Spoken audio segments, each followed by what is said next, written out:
Sugar की पट्टी भी बांधनी चाहिए। हजरत अय्यूब 18 साल बीमार रहे। ज़ौजा कहने लगी दुआ कर लो, तो आप फरमाने लगे बीबी से कि सेहत कितनी देर रही?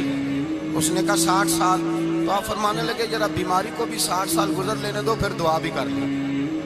ये दुआ की अल्लाह, ये लफ्ज कहे अल्लाह ने सेहत दे दी, तंदुरुस्ती आ गई। एक दिन घर में बैठे बैठे ज़ौजा कहने लगी कि अय्यूब ये बताओ दुख अच्छे के सुख?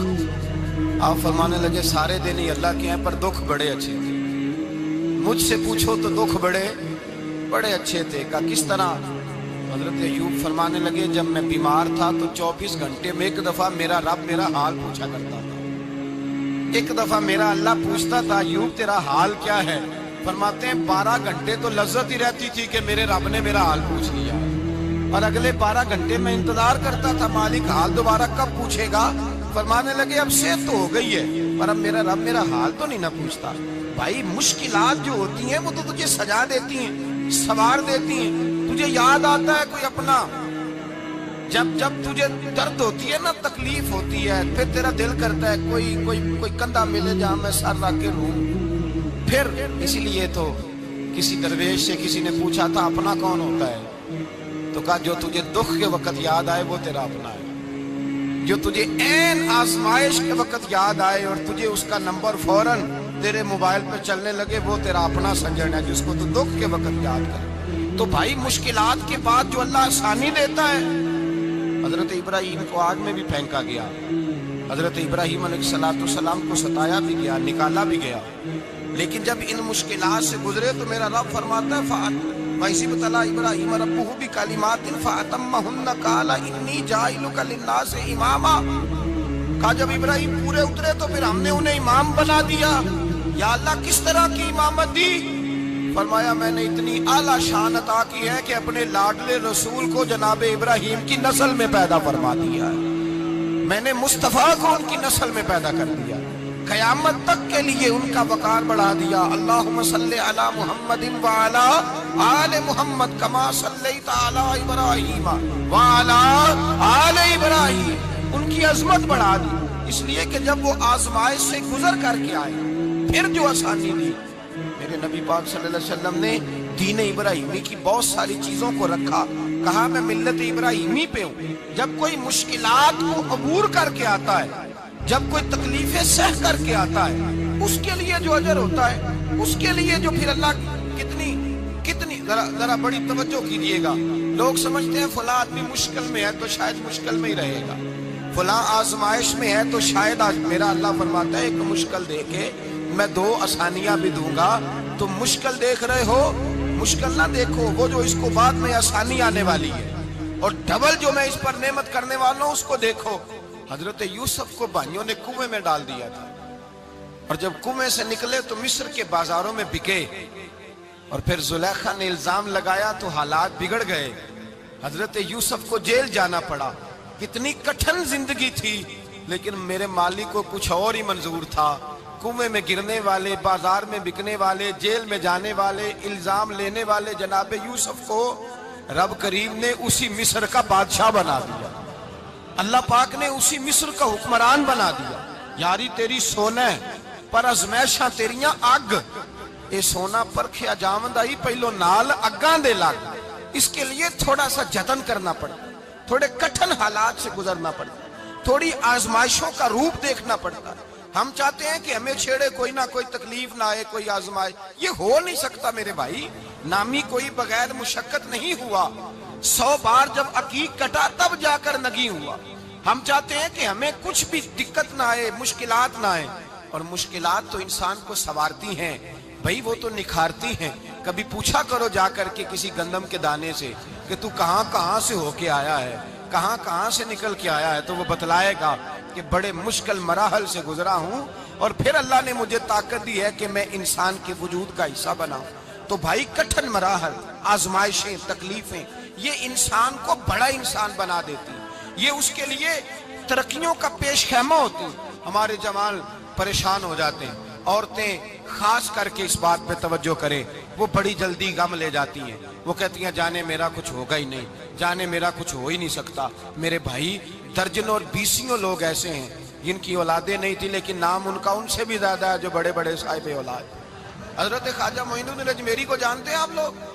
نہیں، جو جانتے ہیں وہ بولے جانتے ہیں جی؟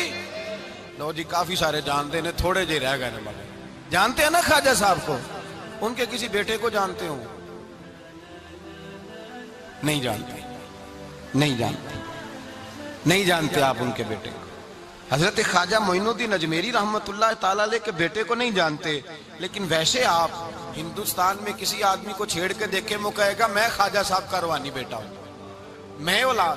حضرت غوث اعظم رضی اللہ تعالیٰ عنہ کی اولاد کو کم لوگ جانتے ہیں، لیکن آپ ویسے کسی کو پوچھ کے دیکھیں 11ویں والا پیر کون ہوتا ہے، ہر آدمی ہاتھ اٹھا کے بتائے گا خدا کے فضل سے ہم پر ہے سایہ غوث اعظم کا، ہمیں دونوں جہاں میں ہے سہارا غوث اعظم۔ لوگ جھوم کے بتلائیں۔ میرے بھائی، یہاں لوگ پریشان ہو جاتے ہیں کہ اولاد ہوگی تو یہ ہوگا، فلاں ہوگا تو یہ ہوگا۔ بھائی ایسی کوئی بات نہیں۔ میرے پاس پیسے ہوتے تو میرا ابا بیماری سے فوت نہ ہوتا۔ جو مالدار ہوتے ہیں تو کیا وہ بچ جاتے ہیں؟ حضرت اسرائیل انہیں چھوڑ جاتے ہیں؟ او خدا کے بندے، تو کیسی بات کر رہا ہے؟ یاد رکھ، یہ جو آزمائشیں ہوتی ہیں، یہ جو تکلیفیں ہوتی ہیں، یہ جو تھوڑے سے مشکل حالات ہوتے ہیں۔ حضرت یونس علیہ السلام کی دوستی ہوگی حضرت جبریل امین سے، تو جناب جبریل ملنے آئے۔ حضرت یونس علیہ السلام فرمانے لگے جبریل میرا دل کرتا ہے مجھے اس بندے کی ملاقات کرا جو اللہ کا سب سے زیادہ عبادت گزار بندہ ہے۔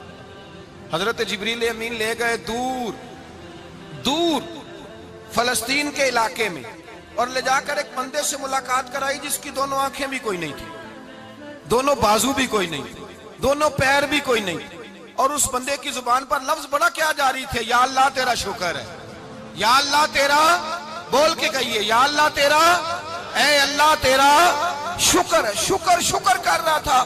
حضرت جناب سیدنا یونس علیہ السلام کہنے لگے میں نے تجھے عبادت گزار کو ملانے کو کہا تھا، تو کہاں لے آیا؟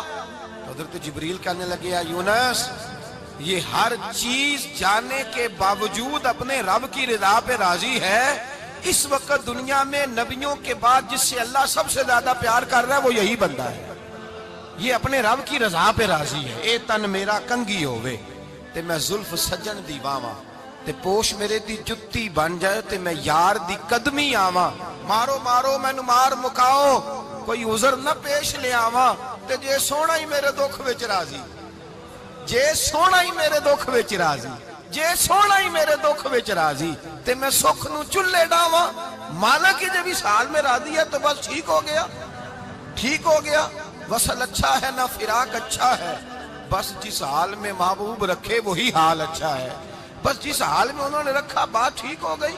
اس میں اب انسان شکوہ کرتے پھرے کہ یہ کس طرح ہے، وہ کس طرح، اپنے آپ کو مطمئن رکھا ہے۔ مشکل کے بعد جو آسانی حضرت لقمان حکیم، ان کے نام پر قرآن مجید کی پوری سورت ہے۔ حضرت لقمان حکیم علیہ رحمہ آپ اپنے بیٹے کو نصیحت کر رہے تھے، کہنے لگے بیٹا کو مشکل آئے تو گھبرانا نہیں، کوئی مشکل آئے تو کرے، بیٹوں کو سمجھ آ جائے کہ مشکل آئے تو، سمجھ آ رہی ہے بات کی، مشکل آئے تو۔ اور کیا خوبصورت جملے، بیٹے کو بٹھا کے کہتے ہیں بیٹا چھوٹی مشکل آئے گی تو اللہ بڑی مشکلات آسان کر دے گا، سمجھو چھوٹی مشکلات آئیں تو اللہ نے بڑی مشکلیں اس نے آسان کر دی۔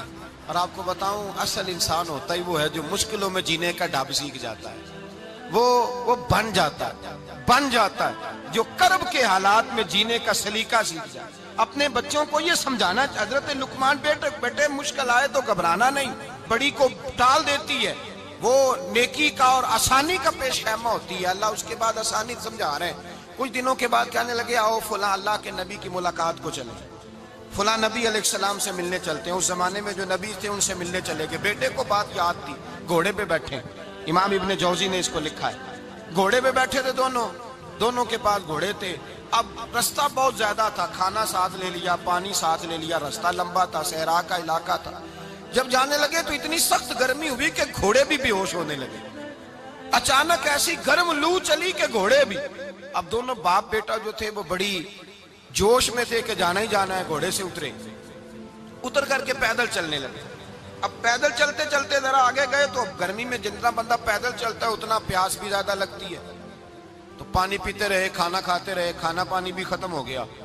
تھوڑا آگے چلے نا، اس کے اندر تکلیف بڑی کہ حضرت جناب لقمان کے بیٹے کے پیر کے اندر ایک ہڈی پیوست ہو گئی، اتنی بڑی ہڈی تھی وہ اندر ہی چلی گئی، پیر خون کے فوارے گرنے لگے، بیٹا بے ہوش